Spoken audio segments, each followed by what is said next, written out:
Looking at this team does not look like a team who are actually ready to compete among the best teams in the Premier League or across the globe as well.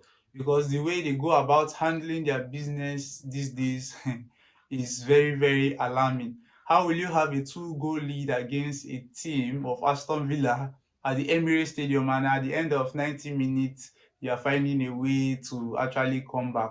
You were having the lead, and all of a sudden you lost your control in the match, and they were able to equalize against you within an 8 minute interval. How very ridiculous can that be? And you are telling me that you are ready to compete among the big boys in the European competition.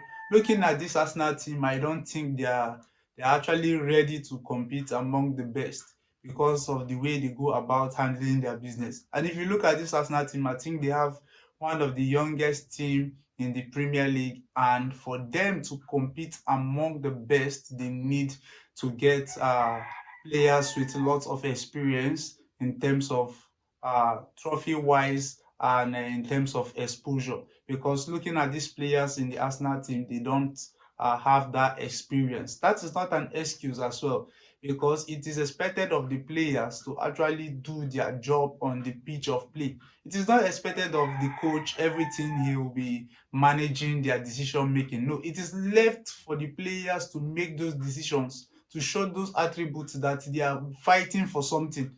It is not every time we call out the coach to actually address some situation on the pitch of play. It is expected of those players to step up their game if they are actually ready to compete or to fight for what they feel they believe or they deserve in terms of competing in the Premier League.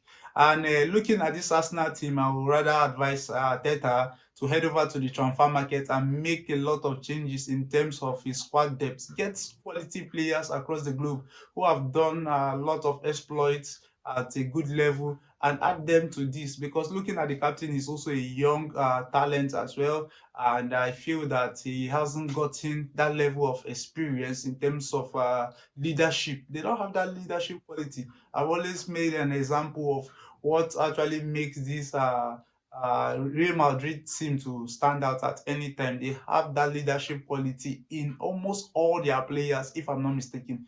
When you don't have a Vinicius Junior firing on all angles or giving you the result, you always have a Jude Bellingham coming up to step up and give you results. We have a Valverde also stepping up to give you results. But looking at this team, this Arsenal team, no, moving on or moving forward, or you want to compete for whatever competition, they don't have what it takes if they want to keep on addressing their business this way at the end of every 90 minutes. It will always be a waste. It will always be a disaster to all Arsenal fans, such as me, because it's actually getting me annoyed, and it is actually getting me pissed out. How will my team be saying they are actually ready to compete for something, and at the end, no, no, no, no, no. This has to be addressed. And for Mikel Arteta, he has to also do a lot of business in this transfer market. I think we have less than 10 days or 11 days in the transfer market in order for him to improve the quality of the team. Looking at this Arsenal team, they also have large amount of injury crisis in this team. To have Gabriel Jesus out, we have Tomiyasu, have Ben White, we have Califiori, the new signing, we have Etan among others who are actually out.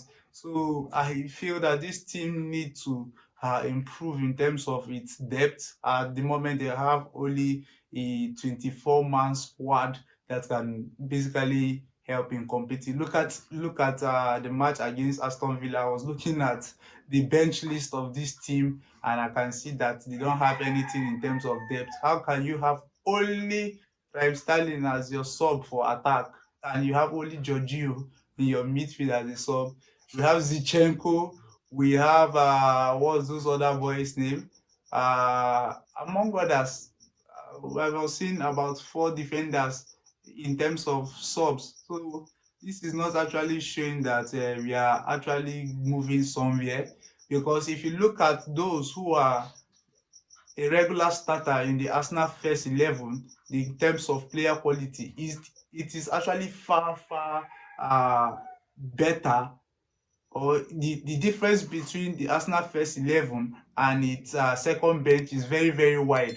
So you can't have those kind of quality and you tell me you want to compete among the big boys, you want to compete among those who are actually who basically matters in the competition. So Ateta, you need to step up and head to the transfer market and do your business